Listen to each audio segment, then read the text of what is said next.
Gary. Well, Andy Me says the Tigers have top-notch starting pitching and offense, and he says the Indians have top-notch bullpen and defense. That is so astute, and you know your stuff.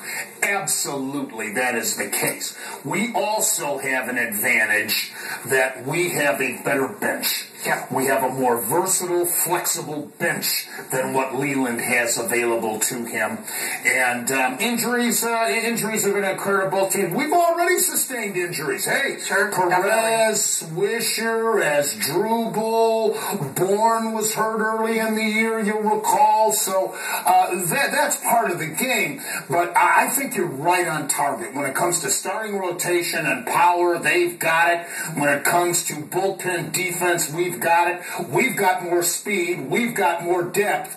But when it comes right down to the bottom line, starting pitching is the name of the game. Yeah. Now, you got to have that bullpen to support. Those Detroit pitchers aren't all going to go into the 8th inning or pitch complete games, so that bullpen will come into play. But they're starting pitching. That rotation is tough to beat, and I anticipate the second half, Verlander is going to find himself.